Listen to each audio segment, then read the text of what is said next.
I didn't pose that as a trick question or some type of trying to assess your knowledge, theology. But I wanted to ask that simply because I believe that often this is what we set up in our minds, and this is the way that we operate in our relationship with God, as to think that the devil, Satan, is an equal opposite, and he is not. The first reason that Satan is not an equal opposite of God is because Satan was created. He was made. He is not an aseid angel. He is not self-existing. He did not just exist. God is an aseid God. God exists all by himself. Satan, on the other hand, is a creature, meaning that he has been subject to a creator and a creation. So he is not an equal opposite of God. That's important. That's important. Now,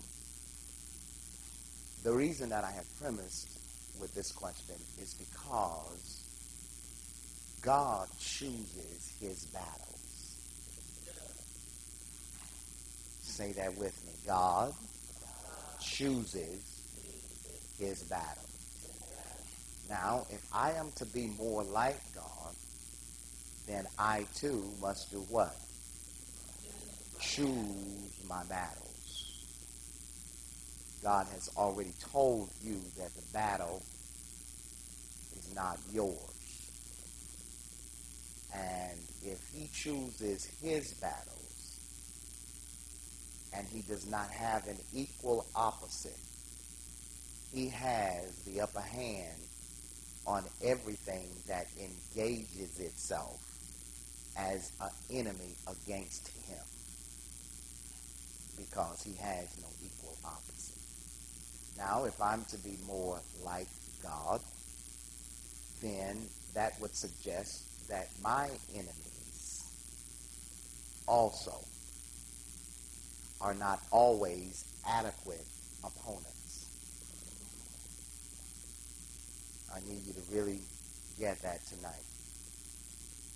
Those that engage in battle or conflict with me are not always adequate opponents.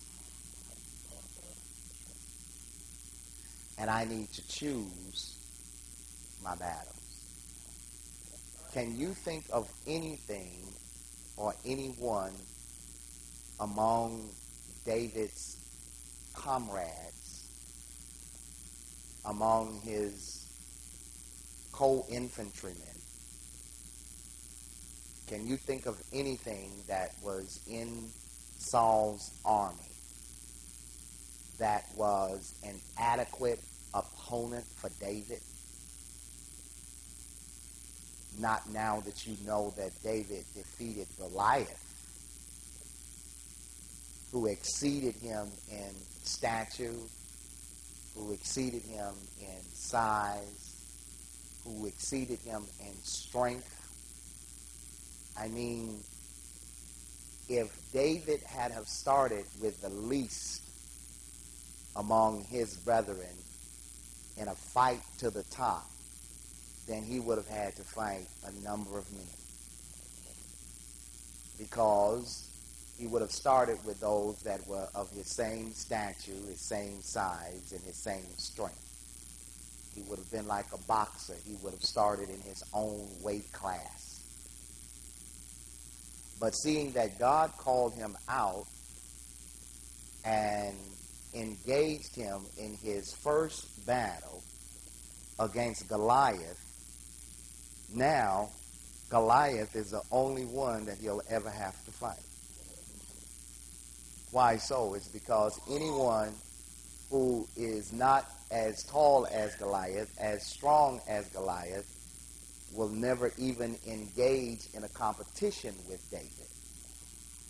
You all kind of get the gist of that. If you start from the top and you defeat something that is far greater than you, then you don't have to worry about all of those who want to deal with you in your weight class.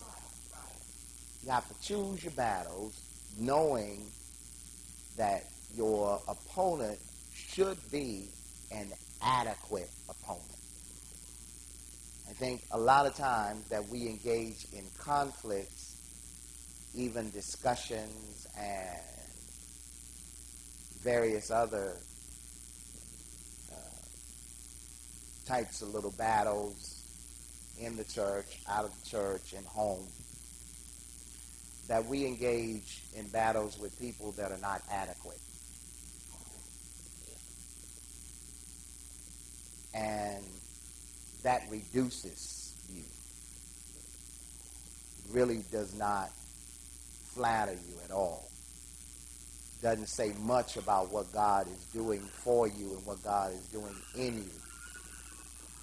When you run around picking on folks that don't even come up to your level or your standard. I want to just make it clear tonight. Some things that are said does not even deserve your response.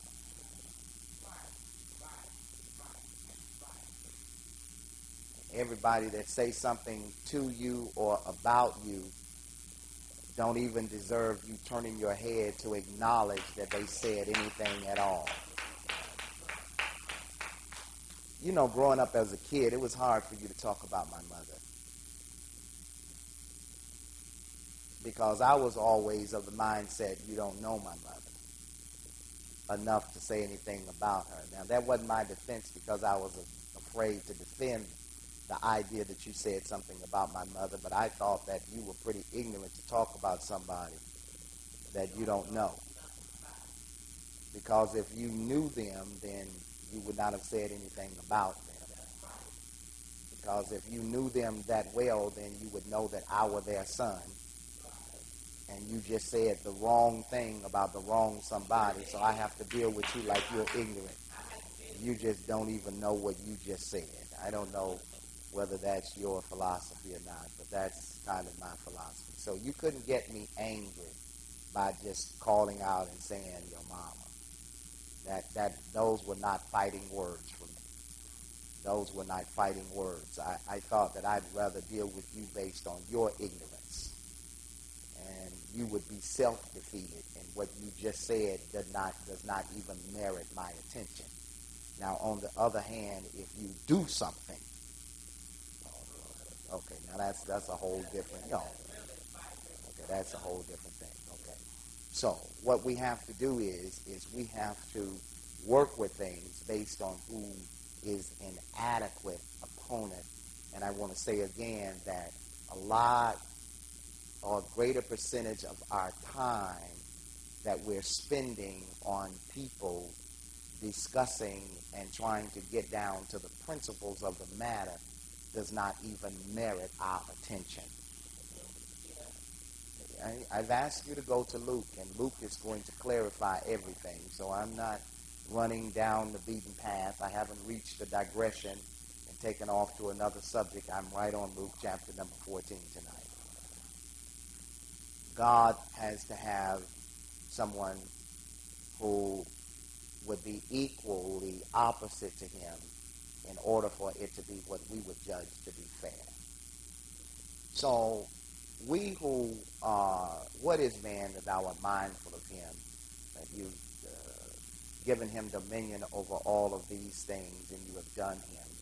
We are representatives of God, and we are engaging in spiritual warfare. We engage in our spiritual warfare knowing that the weapons of our warfare are not carnal. I am not about to get in an argument with you where I'm going to have to pull my pistol out and one in the pipe and 12 left in the in the clip, and I'm going to lay the busters down. Some people don't even merit your lead. I don't know, maybe that's too far-fetched for you. I'm not going to let you engage me into something when I know that God has elevated me, that my standards are higher. My standards are higher. Say that with me. My standards are higher. And I need you to X out some people that are on your hit list tonight. I need you to X out, and I need you to put that little check mark at the end of their name, and I want you to pencil in inadequate opponent.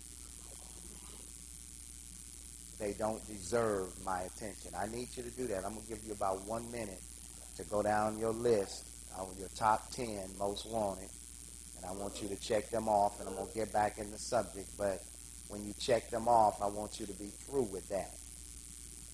I want you to be finished with those because they are not adequate. They did not come up to your standard.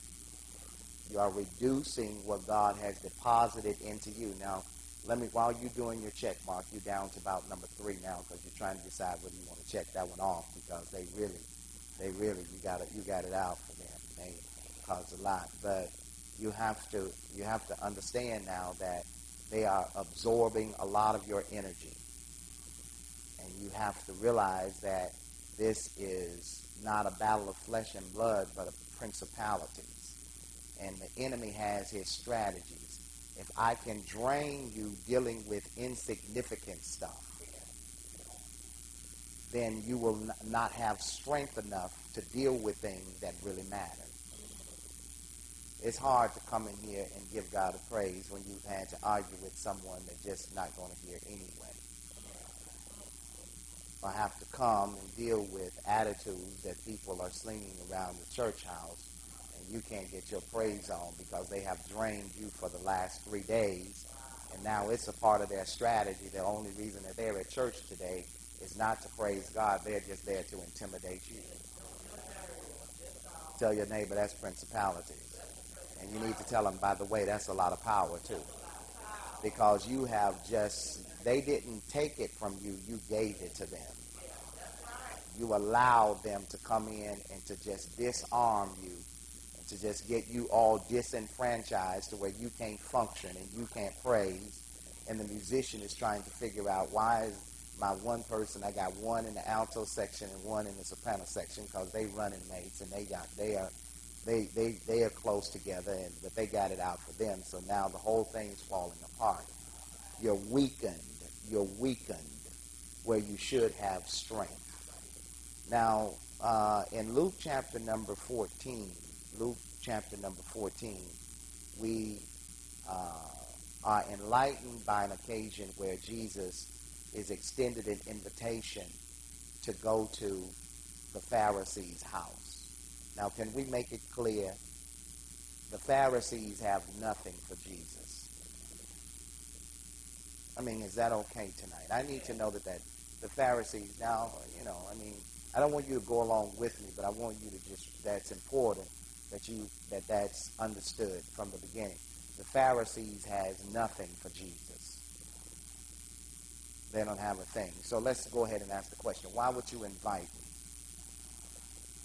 when you know that you don't have anything for me? Why am I here and you know that you don't have a thing for me? Okay. Now, I want to stop right there with that first verse. On Sabbath, Jesus went to eat at the house of a prominent, and not just any Pharisee, but a prominent Pharisee, okay, because that's going to be important. A young boy tied his fishing line at the end of a tree one day that was extending over the water, not too far out.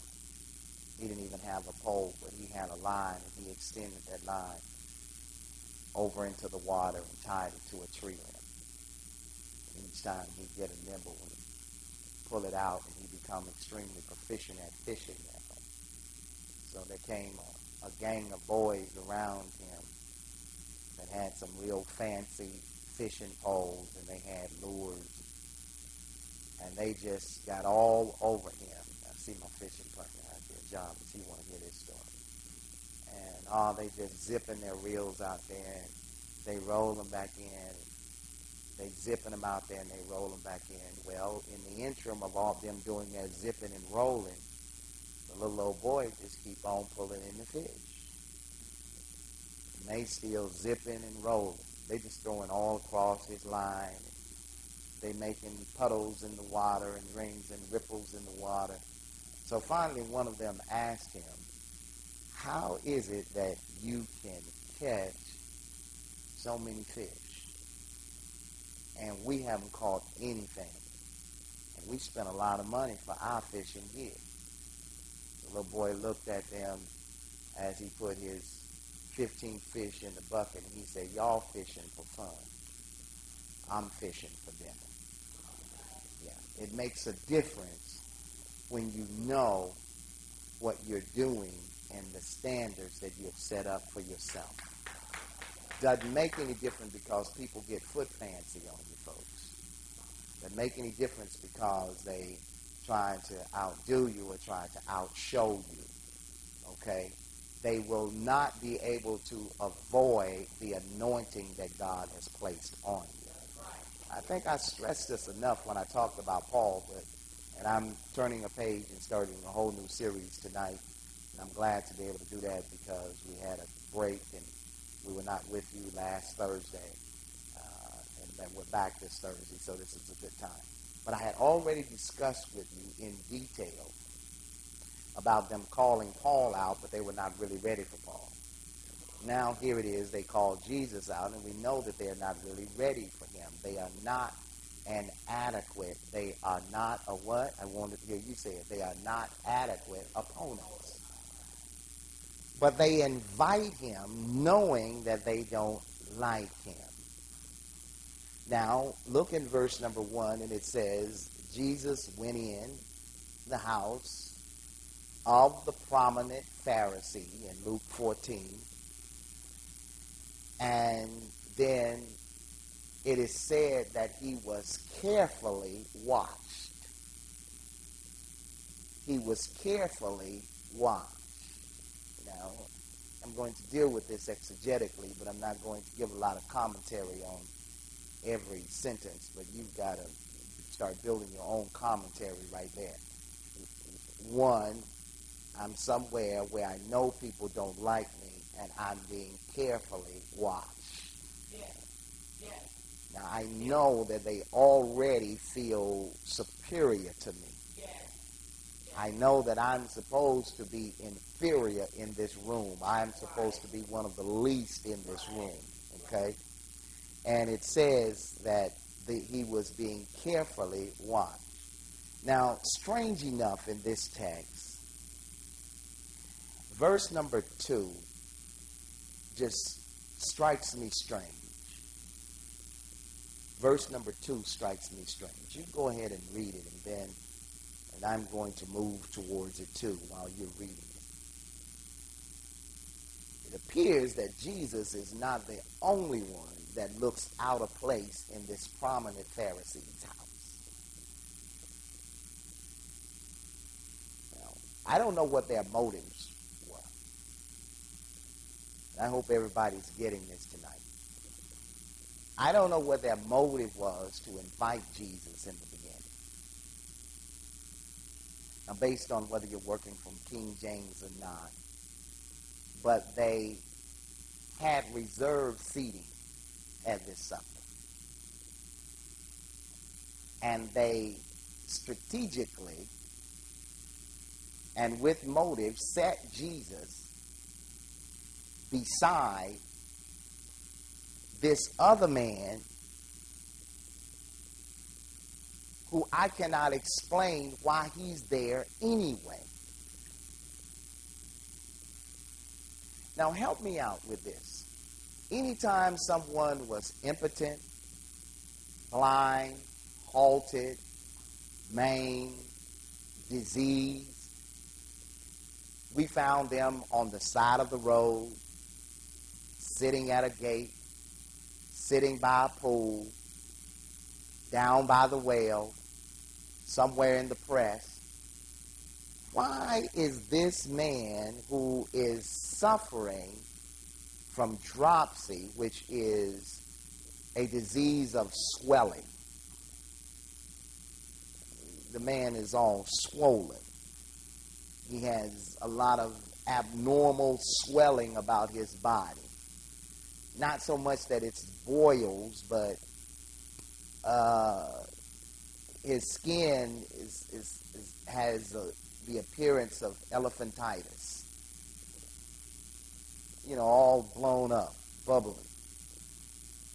Let me ask you all this question. What is he doing there? At the table of a prominent Pharisee. I mean, can we do some deductions here tonight? Can we deal with some logic? Is it okay for us to deal with this logically and approach this logically? Now, I want us to come up with some reasons tonight as to why this man is there anyway. In front of Jesus. That's where he's positioned. So that Jesus has to sit and look at him, be served and look at him, eat and look at him. Obviously, they wanted Jesus to know that he was there. And I can't even figure out. Jesus, I can understand because they were always setting out ways. They're watching him, so they want to trap him anyway. But what is this man with dropsy doing sitting across the table in front of Jesus? Well, I heard somebody out there say it's a setup. I concur. I concur. I mean, you know, call it what you want to. It's a setup. He has been chosen this day to have his respective sitting across from Jesus or next to, but somewhere in the very close circumference of Jesus. Now, have they brought him here for it to be just the idea of demeaning Jesus by having someone who is diseased to sit there? You know, why did they put him? Why did they put them strategically so close together? He was invited is because they knew that Jesus had a heart for people who were sick. They have heard that Jesus said, I have been anointed. When he came up out of the Jordan that day, after he is baptized, he said, I have been anointed to perform these specific tasks for my Father. I've been anointed to do so. And I'm thinking that they know that Jesus is not going to pass up the opportunity to heal someone that is sick. And they want the sick individual to get close enough to Jesus so that somewhere during the process of the dinner that he actually touches Jesus. I don't know. I'm digging deep tonight. They are wanting him. Now, okay, nothing wrong with that. He heals him. But will y'all look again and tell me what day this is that they're having dinner? Okay. And help me, pastors. You don't do what on the Sabbath day? You don't do no healing on the Sabbath. Now, wow. There goes the lights now. I got Jesus. I've got the prominent Pharisee. I've got the Sabbath day. I've got the dinner table. And I got a sick man. I have all the ingredients to trap Jesus right here today sitting at this table. Yeah. Now, when you're not an adequate opponent, all you can do is plot and plan.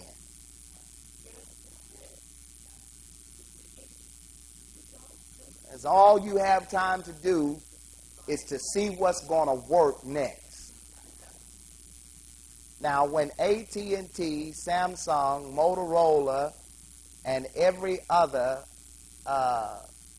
person who designed cell phones made them, they made them with the ability to click you, to hang up on you, to not answer. And there is a difference in when I dial you and you just let it go to voicemail, but you skip the ring and go right to the voicemail and you just get clicked. You speak to your friend, click. I've gotten clicked before.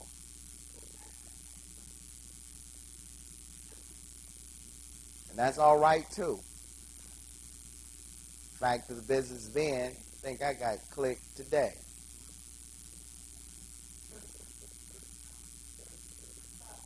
Okay, so it's all right. Because what you're doing, you're not inadequate. I could just close this right here. Do you think that you are going to pull me out of my comfort zone with God by clicking me?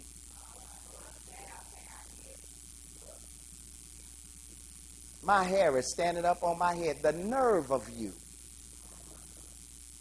to think that you clicking me barely can't afford to pay your cell phone bill, got the cheap version of an Android, and gonna click me?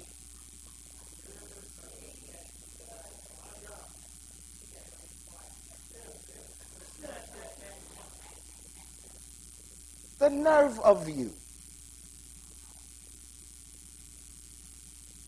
I am not demeaning anyone.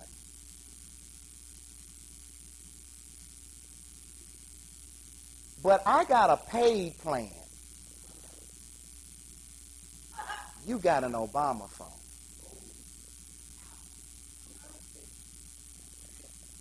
Okay, you all. This is the word of the Lord. But I want to just, this is the only way that I can get some of you. Now, let's just say that you got a paid one too. And I got a paid one and you click me. The thing is you pay yours.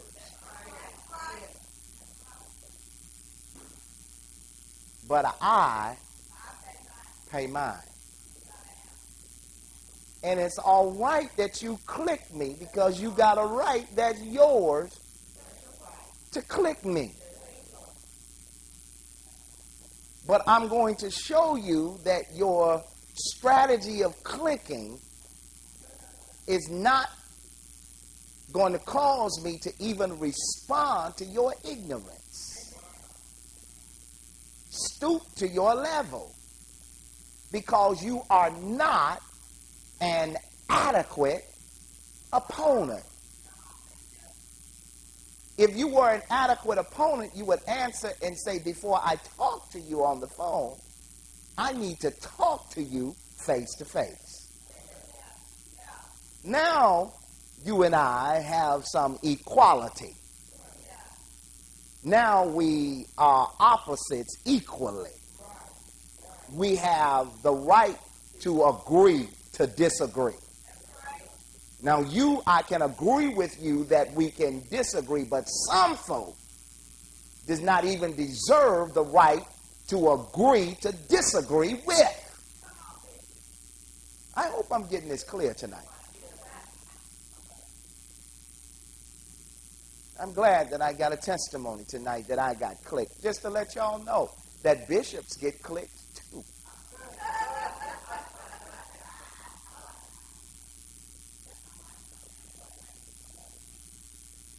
But in your strategy, I already know this.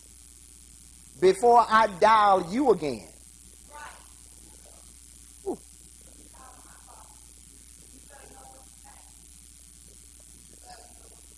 Making it clear to them.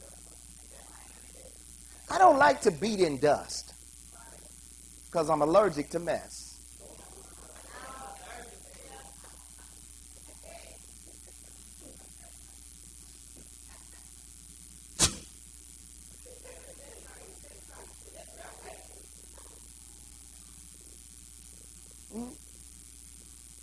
Pollen doesn't bother me. Mess does. I'm extremely allergic to it. And I don't like to beat in mess, because mess spreads quicker than fire. Fires can be contained and controlled. Eventually, they can be defeated. Mess can go on for your whole lifetime.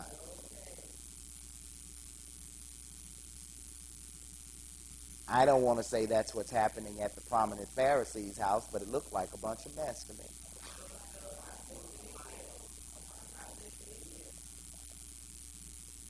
But can I say this? They got the right one.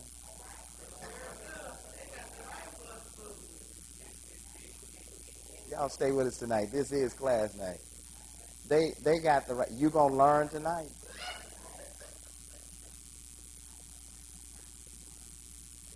You about to get help, and you ain't gonna have to pay for it. That's why physicians practice medicine, because they don't ever learn it. They just practice, and they use you. You're about to be a part of my practice. I'm about to learn something with you tonight. I appreciate the idea that you have invited me here tonight. It's because what you're about to do is you're about to advance me in ministry. Because you are right. I have been sick. I have been sent to heal the sick. That is a part of my anointing. It's to heal. Somebody say heal the sick. I've been anointed to give sight to the blind, to set at liberty those that have been held captive. You know what Jesus was anointed to do. I have an anointing. I have been empowered to do this. And God does not dispatch me and send me without equipping me and making me ready to deal with whatever the circumstances are. So it's clear tonight that Jesus chooses to engage himself in this battle because he could have easily dismissed himself. He asked the Pharisees, who were the experts of the law. Are y'all with me in verse number 3? Now, let me ask this question, and he gets this from his father. This question in verse number 3, what does it sound like to y'all? Have y'all ever heard this question that sounds something like this in the book of Genesis, where God asked this certain man where he was, as though he didn't really know? Now read that, and doesn't it sound like the Son of God is asking a question just like his father? Man, you got that on the first day of prophet school. Is it lawful to heal on the Sabbath day or not? You know, come on, help me. Jesus, you know that's rhetorical. We know that, he asked. But I want you all to know that I have not had a lapse of memory when I walked in the door, and I wasn't just all sent in scatterbrain because you set this man across from me. I want to let you all know that I do know that I'm at your house on the Sabbath day. Is that clear? Now notice what they do. They remain silent. Let's hope that he forgot. Let's hope that he's just, trying to turn this thing around on you. You ever had somebody try to turn things around on you? Okay. Am I helping somebody tonight? Am I helping more than one person in here tonight? Am I helping somebody? Okay, if it hadn't happened yet, it's about to happen. Okay, you're going to have to deal with this same thing. So they didn't say anything. So since they didn't say anything, Jesus just took the opportunity. And he healed him. And I think New International says he sent him on his way, but King James doesn't say that he went anywhere, and the reason I want to work with that one is because I like this idea. I hope that all y'all plan to do is have a battle of the minds around this table today. I think somebody see where I'm going with this. Because once Jesus heals you, you better believe if you plan on doing anything to him, I got one person in this room that's going to be right there for me. And if you ever seen somebody fight for you for real, bring them up out of their calamity. And you will have somebody that will stick with you right there by. I'm talking about real men. I'm talking about real women. When they can recognize that you took me when no one else really wanted to be bothered with me. And you didn't ostracize me. You didn't look down on me, but you gave out of what was precious to you. And you shared it with me. And you want to see somebody that will be down for you. Now, can I just let that lay right there? I want to leave that man right there, because if anybody make one bad move around this table,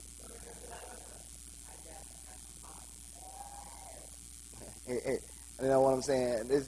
I don't know. I don't know if he carried a knife like Peter or not, but this would be the wrong time, because Jesus just heals this man, which means that the air just came out of him. He ain't bloated no more, and he can reach his weapon. And he can deal with somebody at that table. All right. Or let him go out the room, whatever. Let's go forward with Jesus, okay? Then Jesus asked them, let's be logical here. Let's reason with this. If one of you had a child or an ox that fell in the well on the Sabbath day, would you not immediately pull him out? Now, being all wise like they are, they don't want to sound like a bunch of fools.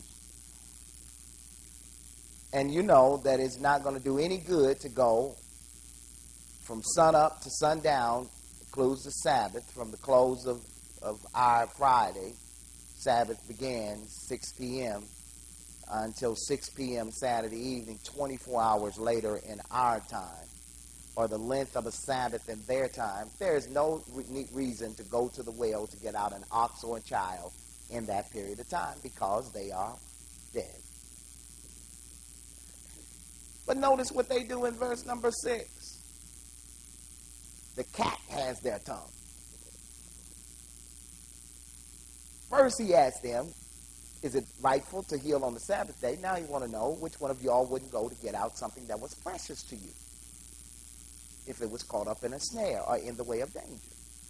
They still don't answer. So he goes on to the next thing, since y'all want to play dumb with me. And I could talk about that for a minute too, when you know you don't have an adequate opponent. Because they'll dummy up on you real quick. They will. All of a sudden they have nothing to say. Now verse number 7. He goes and he says, when he noticed how the guests picked the places, well, since y'all don't want to answer questions, let me just talk about the way y'all set things up. I told y'all got the right one. Since y'all invited me here, let me just tell you some things that I noticed. If you don't want God, don't call him, because he will come. And he's going to deal more than just the issue that you call with him about, because he's going to remind you of some stuff. While you need him, he needs you to do some stuff in your life too. Since you called me and you needed me so bad, I need you now. Okay, I'm going to do what you need me to do right now, but I got some stuff I need you to catch up on too. Hallelujah tonight. I was thinking the other day, and I don't know why things cross my mind, and y'all just let me wander for a minute. I said that, there was a day when folks used to come out of the closet. Well, in our contemporary houses, we don't build closets. They ain't never in it. In other words, folks just do everything out in the open. We're not even going through the step of going in the closet no more. We got every room but closets. We don't deal with closets no more. So nobody comes out of the closet. That's an ambiguous term, coming out of the closet. In our contemporary lives, we don't have closets. I just got up today and I felt like this is what I wanted to do. I do it. I ain't going to slip it on you. I'm just going to lay it on you. Like it or lump it. So while we're noticing stuff, I noticed that your seating arrangement around this table has to do with honorable people get the honorable seats. Right? And I noticed that it is you all's practice that if you all have a big wedding feast, you all, whoever is giving it and whoever is the person of honor, and I'm just going to make it right here. I know that y'all got some pretty nice soft chairs for me, but when I do sit down, which is less often, not that often anyway, I don't want somebody coming in here looking for the leader and just know where I am by sitting in the seat sometime. I may sit anywhere. It's coming in. I want to take the leader out. They just know where you sit. That'll make you stay out of my chair, too. It was right. Somebody might want to come in here and take him out. I'm going to sit in there. I may sit anywhere. But I notice that you all do. This is the way you do it. Verse number 9. The host who invited both of you will come and say to you, give this person your seat. Then humiliated, you will have to take the least important place. Verse number 10, but when you are invited, he says, take the lowest place, so that when your host comes, he will say to you, friend, move up to a better place. Then you will be honored in the presence of all of the other guests. Tell your neighbor it's good to be invited up. Yeah, invited up. He says, then you will be honored. If you take the lower road, you will be honored when all of the guests get there and the host come in and he invites you to take the seat that is a higher seat. You will be honored in the presence of all of your guests, for all who exalt themselves will be humbled, and those who humble themselves will be exalted. Now, Jesus takes this opportunity of dealing with inadequate opponents to give us some extremely valuable teaching. He uses their quest to bring him to his demise, to have the gospel writers to observe it and write it so that we can learn from it. I think that the one that benefits as much as this man who was healed at this table, who was sick with dropsy, is me, who has an opportunity to see that I need to make some adjustments in my life with the way of what I set up in my life as standards. Are y'all seeing this tonight? This text tonight helps me as much as it helps the man who at that hour was overtaken with the sickness that he had. Will you agree tonight? This is most insightful. This is helpful, and this is illuminating. It's thought-provoking. So Jesus said, verse number 12, to the host, when you give a luncheon or dinner, do not invite your friends, your brothers, or your sisters, or your relatives, or your rich neighbors. If you do, they may invite you back so that you will be repaid. Now, the clarity of this is if what you're looking for is recognition, and that is your motive for doing what you did, then there is no need for you expecting God to reward you for what you have already paid your own self for. Now, can I go back to the adequate opponent? If you want God to speak through you, then you need to learn to shut up.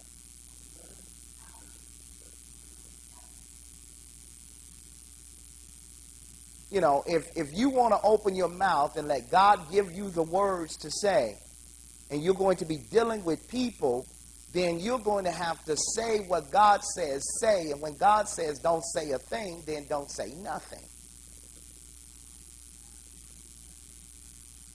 I want to make all of this apply. You want to try to deal with somebody and correct them, and then when you can't correct them, then you want to turn them over to God. No. You started it. Stop turning people over to God after you didn't finish and what your little thing didn't work. Now, I'm just put this matter over into God's hand. No. You started it, and you thought that you had what it was going to take to correct some folks, to fix some folks, and it didn't work for you. Now you want to turn them over to Jesus. You should have dealt with them based on the godly standards to start with. Is that all right?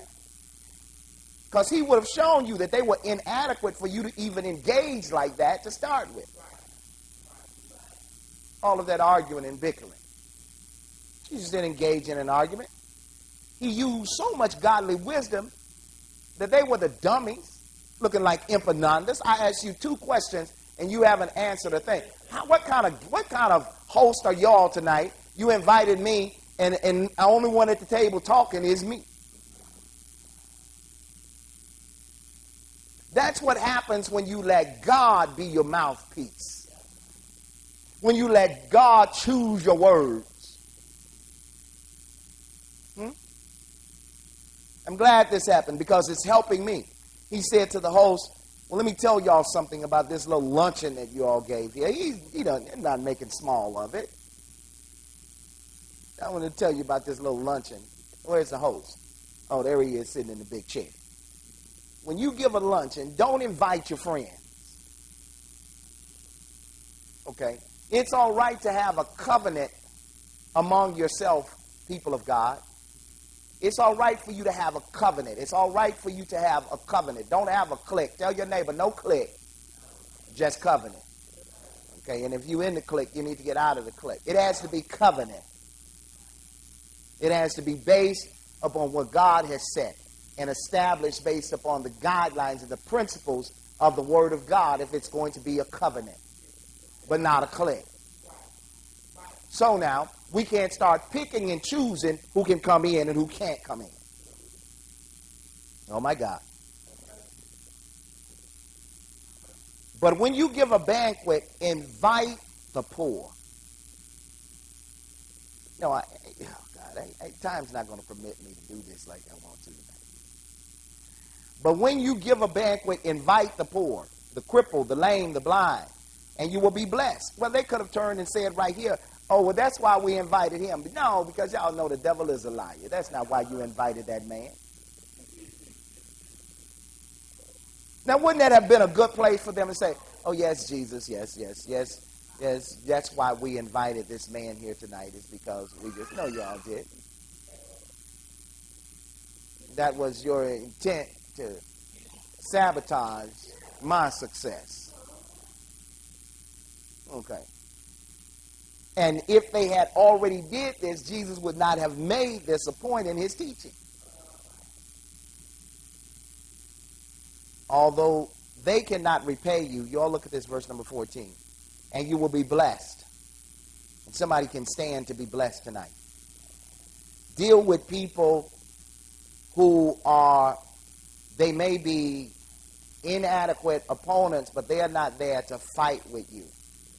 They are there because they respect the position and the blessings that God have already rested on your life. It's humbling when someone comes to me who needs a meal. It's extremely humbling. I get extremely thankful when someone comes to me who's hungry. It's because I'm only one meal away from starvation. It's humbling when someone is walking and they need a ride, because I'm just one day away from when they take your car back, repossession. It's humbling when someone needs a place to live, because I'm only a day away from foreclosure. Are y'all hearing what I'm saying? I am where I am because of the things that God have blessed me with. And I'm not looking to reap where I sow, but I'm looking to reap what I sow. So I don't necessarily give where I know that it can be given back to me. Where are my people in this house here tonight? Watch yourself and check your own self. I only loan to people who can give it back to me. You're right. Loan to those that can pay the loan back. But give to those who has no job or opportunity or way to give back to you. Because God says, give and it shall be given unto you. But it may not be given back where you gave it. He says, when you give a banquet, you invite the poor. If you want to deal with somebody that's not on your level, then you stop dealing with people that are trying to sabotage your success.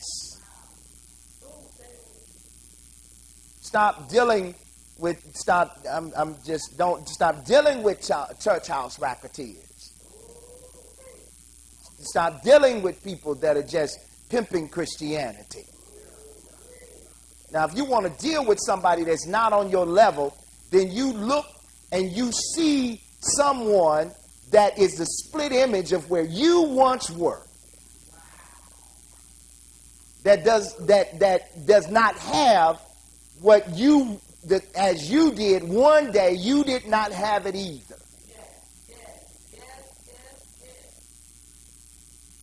You go to that one.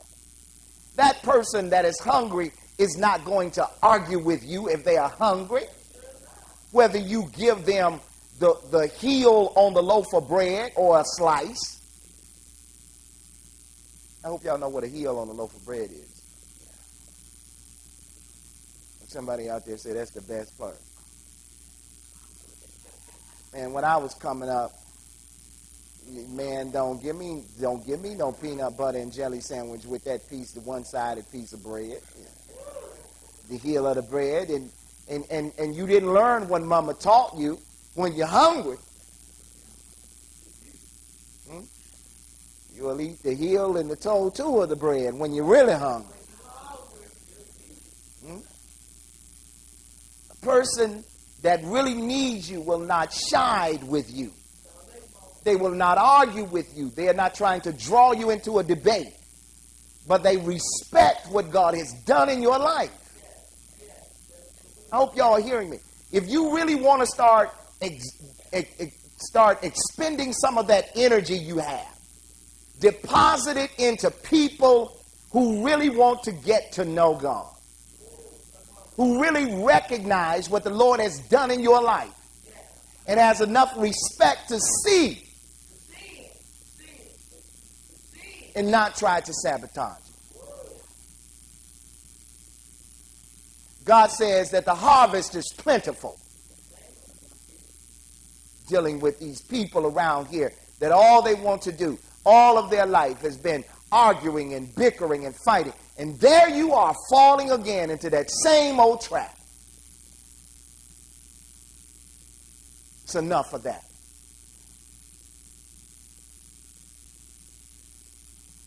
The lame, the blind, and you will be blessed. They cannot repay you, but you will be repaid. Now what God does is he wants to give you a parable. As I close with you tonight, he closes with this parable.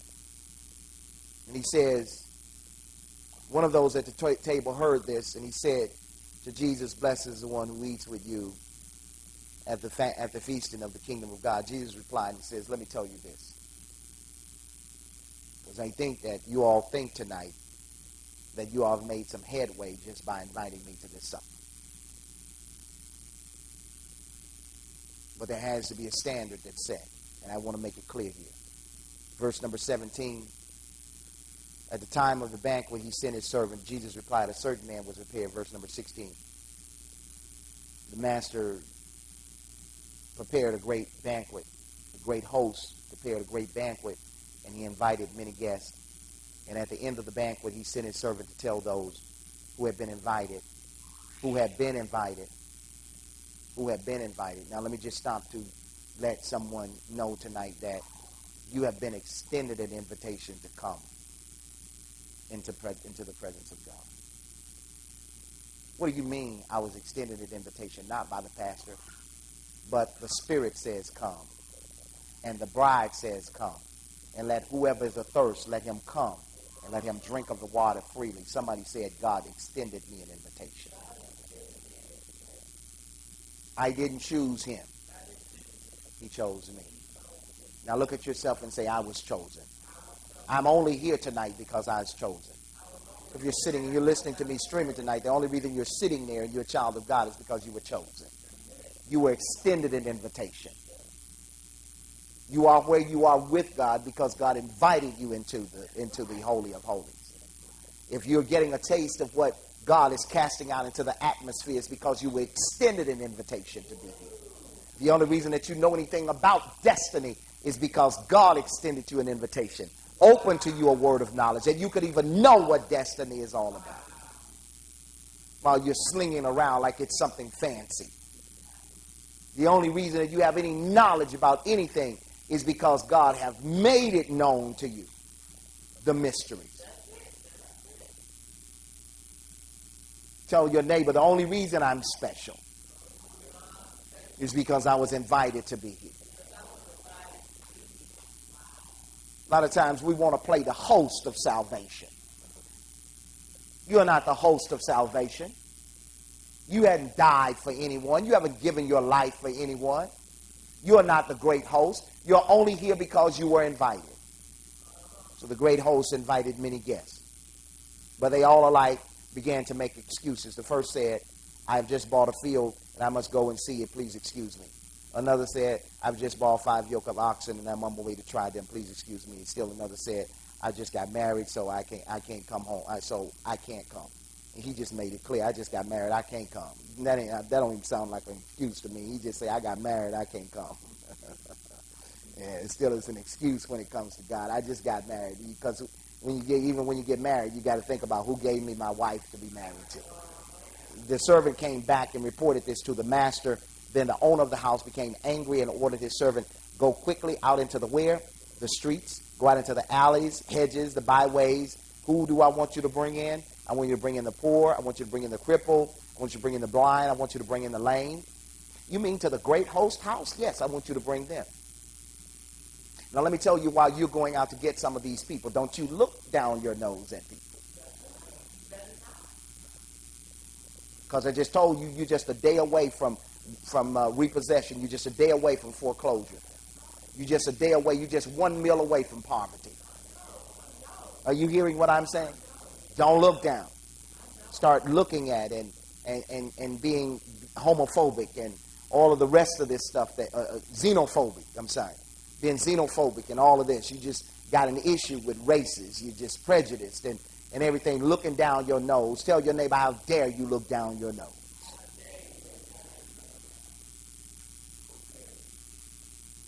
Anybody and anything. Then verse number 22, sir, the servant said, what you ordered has been done, but there is still room. Why is there still room? It's because all of those that were invited, they're too busy. They're preoccupied. Then the master told the servant, look at verse number 23. This is where I close with you tonight. Go into the roads, into the country lane. I want you to compare where he sent them first. The servants came back and reported, verse number 21. He says, go quickly into the streets. That's verse number 21, right? He says, go into the streets, into the towns. Now in verse number 23, he says, go into the where? The roads in the country lane. Now, I need you to extend yourself beyond the parameters of just your knowledge. See, you run well when it comes with, you do good. You do good with the yah-yah. I want to see you do good with the yah-no.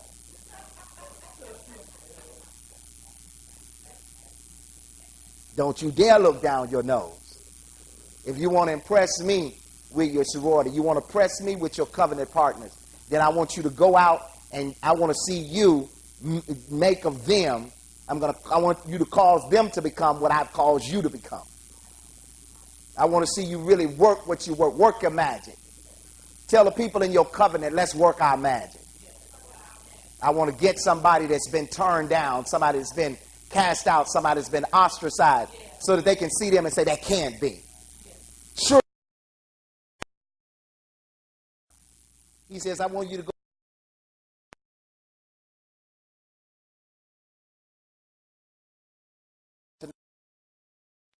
can get over on that keyboard over there and he can transpose